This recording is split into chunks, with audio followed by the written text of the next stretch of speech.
सकाळ सकाळ शुभ सकाळ. आज व्हिडिओची सुरुवात करते हिरण्यकेशी नदीच्या पाण्यातून. म्हणजेच की मी गावी आली आहे आणि गावी आल्यानंतर सगळ्यात अगोदर जे काम करायचं आहे ते साफसफाई. कारण की घर बंद असल्यामुळे ना खूपच ताप होतो आता गावी आल्यानंतर. आणि असं देखील ना मम्मीचं वर्ष श्राद्ध आहे, त्याच्यामुळं घराची साफसफाई, हंतरून वगैरे सगळं धुवायचं चालू आहे.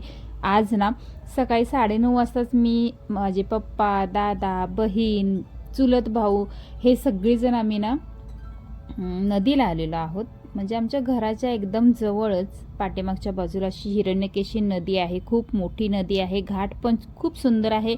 कपडे वाळत घालायचे तर काही टेन्शन नाही. आणि आज ना आम्ही हंतरून ना फक्त आम्हीच होतो, त्याच्यामुळे घाट पूर्ण रिकामे होता. ते एक बरं झालं, कारण की खूप सारे हंतरुणं होती. आणि आम्ही असा विचार केला होता की हा पसारा पुन्हा घरी नेऊन तिथं सुकवण्याचा प्रयत्न करायचा नाही, जे आहे ते हिथूनच सुकवून वगैरे घेऊन जायचं. त्याच्यामुळे व्हिडिओ खूप मोठा झालेला आहे, 2 भाग करणार आहे.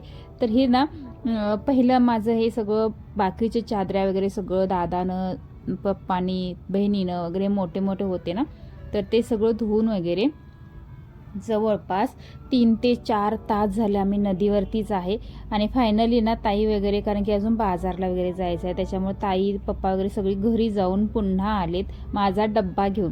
कारण की मी ना व्हिडिओसाठी थोडंसं थांबणार होते आणि त्याच्यात चटई आणि छोटं छोटं जे हंतरून वगैरे होतं ना ते धुवायचं होतं. मग मी त्यांना पाठवून दिलं आणि मी थांबले होते. भक्तीला पण घेऊन यायचं होतं, कारण की येता वेळेस ती दंगा करत होती येणार म्हणून, पण खूप उशीर लागणार होता. त्याच्यामुळे तिला सांगितलं की मामाला मी नंतर पाठवते. तर आत्ता फायनली आमचं ना कपडे वगैरे सगळी धुवून झालेले आहे. छोटी कपडे आम्ही काही आणलेले नाही आहेत, फक्त हंतरूनच घेऊन आलेलो आहोत. ते पण खूप सारे होते, खूप म्हणजे खूपच. ते सगळे धुवून वगैरे झाले. गावाकडे आल्यानंतर तुम्हाला पण आवडतं का असं नदीला जायला? तर मी ना गावाकडे आल्यानंतर आवर्जून एक वेळ का होईना, काम असो किंवा नसो, पण नदीला ही भेट देतेच. मला आवडतं पाण्यामध्ये खेळायला, पाणी पाहायला, नदीत उतरायला. आणि आपल्या गावची नदी म्हटलं तुम्ही आलंच पाहिजे ना. खूप मोठी आहे बघा, बंधारा तेवढा मोठा. तर हे अशा पद्धतीनं सगळं आपलं काम झालेलं आहे. फायनली 2 दिवसात आम्हाला सगळी कामं करून घ्यायची आहेत. आत्ती, मम्मीचं नाव आलं आज व्हिडिओमध्येच.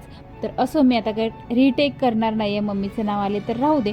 मम्मीचंच वर्ष श्राद्ध आहे, त्याचीच तयारी सगळी चाललेली आहे. सगळे पाहुणे मंडळी आलेले आहेत, पण घरची कामं ही घरातल्याच लोकांना करावी लागतात. त्याच्यामुळे आम्ही आपलं चालू आहे आमचं. 2 दिवस झालं सगळी साफसफाई वगैरे. मग म्हटलं आज फायनली व्हिडिओला स्टार्ट तरी करू. तर आज माझ्या ह्याच लूकवरती तुम्हाला 2 व्हिडिओ पाहायला मिळणार आहेत, कारण की गावी आलं ना कामाच्या गोंधळामध्ये खरं स्वतःकडे पाहायचंच राहून जातं.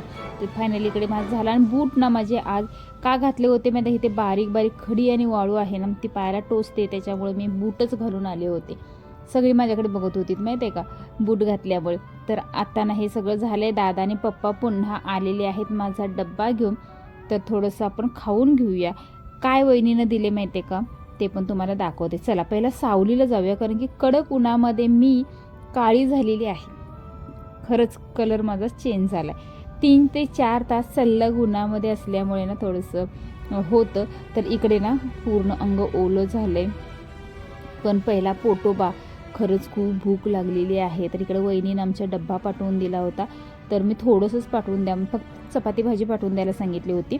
तर इकडे चपाती भाजी आलेली आहे. मी इथे मस्तपैकी थंडगार वाऱ्याला बसून चपाती भाजी, आयुष्यात पहिल्यांदाच मी नदीवर बसून जेवणार आहे. तर ना असं नदीवरती जेवतात की नाही माहीत नाही, पण काय करणार, भुकेला वेळ काळ जागा पाहिली जात नाही ना. तसंच माझं झालेलं आहे. सकाळी फक्त चहा घेतला होता आणि दुपारचे आता 3 वाजलेले आहेत. त्याच्यामुळं पहिलं मी खाऊन घेणार आहे. वहिनीने छान अशी गरमागरम चपाती आणि भाजी पाठवून दिले. पहिलं देवाला काढून ठेवते ना, तर भूतं सगळी माझ्या मागे लागून यायची. तर अशा पद्धतीनं आजच्या दिवसाची सुरुवात झालेली आहे. हा एकच भाग आहे, नंतरचा भाग नंतर दाखवते तुम्हाला काय काय करणार आहे ते पण पहा.